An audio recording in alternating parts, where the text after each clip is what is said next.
রাধে রাধে। আচ্ছা, বলছিলাম যে ওই সুদীপ্তাদির ডিউটিটা ওখান থেকে চলে গেছে।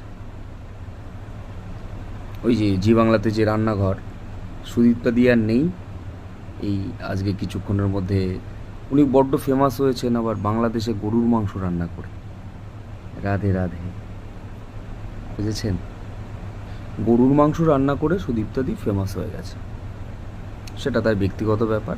আর জি বাংলার ব্যক্তিগত ব্যাপার, তাকে রাখবে কিনা। কিন্তু দিদি, আপনাকে একটা কথা বলি। আপনাকে বাংলাদেশ ডাকলো, আপনি চলে গেলেন, সেখানে রান্নাঘরে প্রোগ্রাম করছেন, এটা আমাদের গর্বের বিষয় যে আমাদের একজন দিদি বাংলাদেশে গিয়ে রান্না করতে যাচ্ছেন।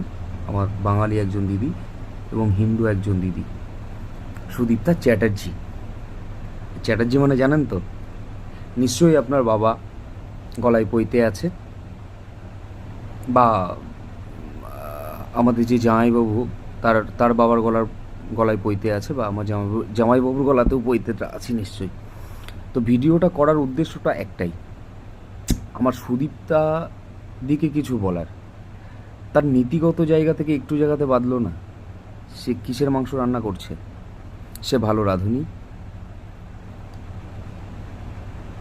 সুদীপ্তা দি,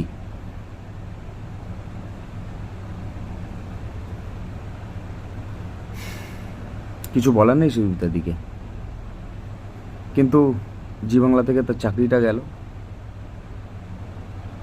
বাংলাদেশে যান দিদি, আর নিশ্চয়ই আপনার হাতের মাংস তাদের অনেক ভালো লেগেছে। আমি আর, অর্থাৎ আমরা তাই তার দুধ খেয়ে বেঁচে থাকি। তো আমরা যা দুধ খাই, বিশেষভাবে প্রচলিত না, তার দুধ খাই, তার তার মাংসটা কি করে খেতে পারি? নিশ্চয়ই আমরা মায়ের দুধ খাচ্ছি, মায়ের মাংসটা তো খেতে পারি না। তো সেই জায়গা থেকে আমাদের একটা নীতিগত জায়গাতে বাঁধে, আর কিছু না, জাস্ট এটাই। আর সুদীপ্তাদি, সত্যি বলছি, আপনাকে অসংখ্য ধন্যবাদ।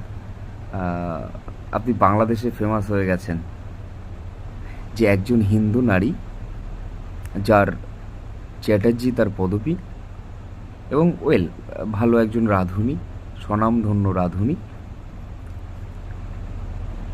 এবং ব্রাহ্মণ মহিলার হাত থেকে গরুর মাংস খেয়ে আমি আশা করি তাদের ভীষণ ভালো লেগেছে। আর সুদীপ্তাদিকে আমি তাদের হয়েও ধন্যবাদ দিচ্ছি। কি বলবো আর, যতই হোক আমাদের দিদি।